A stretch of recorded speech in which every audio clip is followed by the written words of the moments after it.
Hey, I'm Fred Minnick, and today we're going to review a pair of what are usually pretty great bourbons. The Old Fitzgerald line is fantastic. I love it. I love the series that they have been doing since Heaven Hill's been putting them in these decanters. And of course, the King of Kentucky won my 2019 Best American Whiskey. So you have two juggernauts of bourbons right here. Both of them are 14 years old, and one is bottled in bond. One is 136. King of Kentucky is 130.6 proof.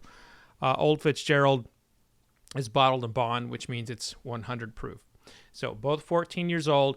Now, in the description, I have links to my blog posts that discuss the releases and what warehouses they were in and all that stuff into more detail. So I'm going to go ahead and get right to it. I'm going to crack the faux tack strip here. Yeah.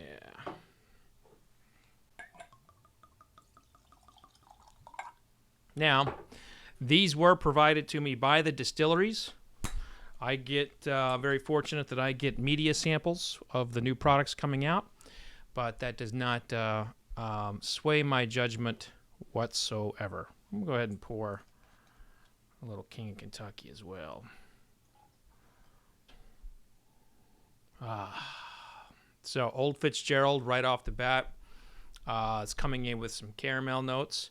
However, for 14 years old, it's kind of surprising to smell as much grain as I am in here.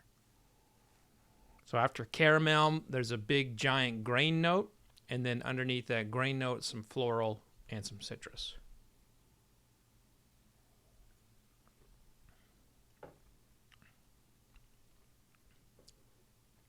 Oh, yeah, that's good. Comes out with a real buttery mouthfeel, and it's like a candy corn.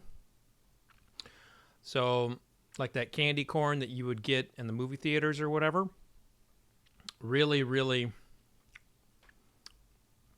really prominent here. A really prominent candy corn.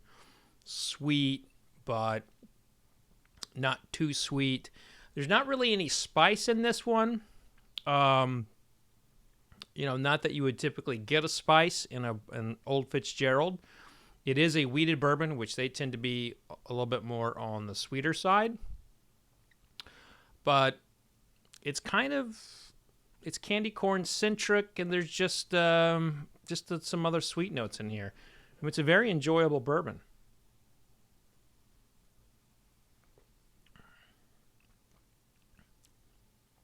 After that array of like candy corn and sweetness, I am getting a dash of more of those grains that I had smelled. And then after that, fruit. Getting some peaches, some apples, and banana. So really nice on that sweet trajectory with a lot of fruit. There toward the end, on the finish, there is a kind of like a nutty finish. I will say that it's in a middle between like fruit and sweet and savory, and I just wish there was just a little bit of spice there to kind of round it out. But overall, I love this. This is really quite tasty. I think this is their best Old Fitzgerald of the year. Now the previous one I was not that hot on, but this one hits the spot, especially if you have a fruity sweet tooth and you just want to taste a little bit of corn. All right, so let's go to the King of Kentucky. Again, King of Kentucky won my American Whiskey of the Year last year.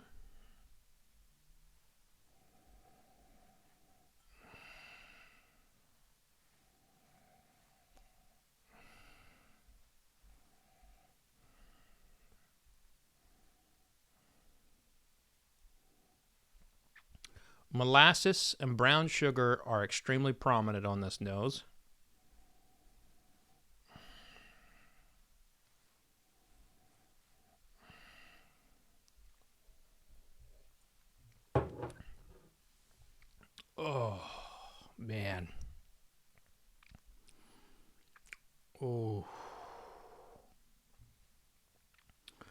coffee, hazelnut, molasses, like burnt brown sugar, rye toast with a little bit of honey butter on it, pepper.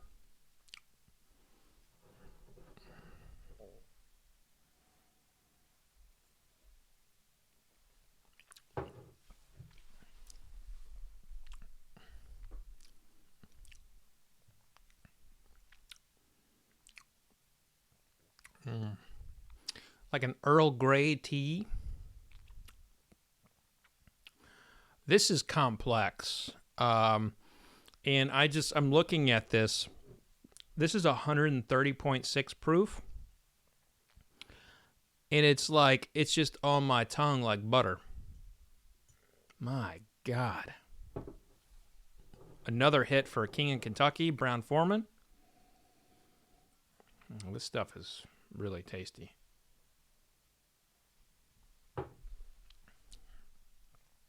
Wow.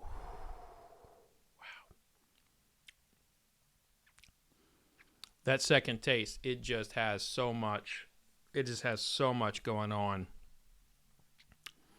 It's an extraordinarily complex bourbon. I'm going to lead with that molasses note and that brown sugar note. But after that, there's a cadre of spice and sweetness. There is not a lot of savory notes in this one. So the savory is a little bit absent. But there's so much goodness coming in on the spice side and on the sweet side. So just another exceptional King of Kentucky. These, of course, are single barrels. This is barrel number 3. And, the thing about single barrels is they're going to be inconsistent. So while this single barrel is humming right on my tongue, the one that there might be a King of Kentucky out there that doesn't taste like this one. I'm going to go back to Old Fitzgerald.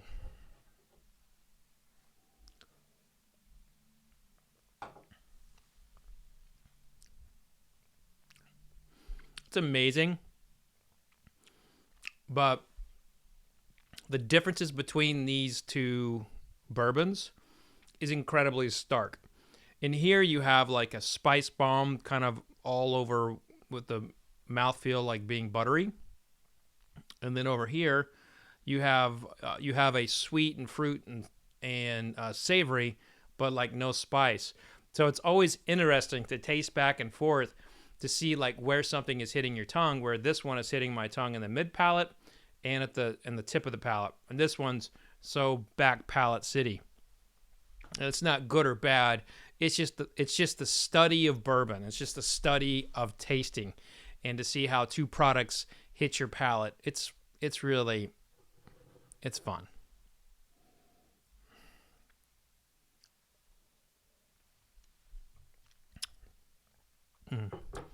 I recommend both of these. I think both of these are really tasty. If I had to choose, if I had to go into the store and both these bottles were sitting there, I would buy both of them. But if I could only buy one bottle,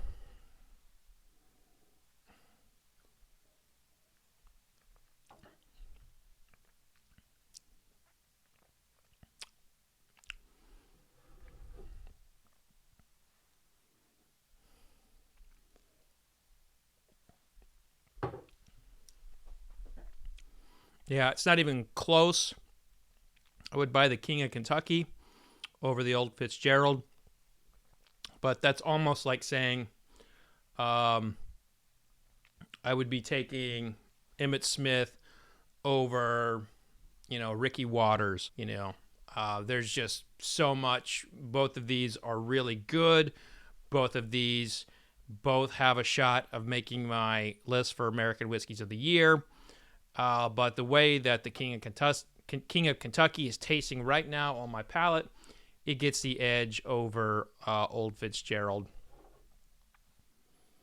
But Old Fitzgerald's really good. So that'll do it for this quick tasting. Thank you for joining me. If you'd like to see more of these, click that subscribe button. Also, we have a member community where the members get to see this video before everybody else. If you want to become a member, just click the membership button next to the subscription button. So that's going to do it for this time. Be safe out there. Be kind to one another. And remember, vodka sucks unless it's being used for hand sanitizer.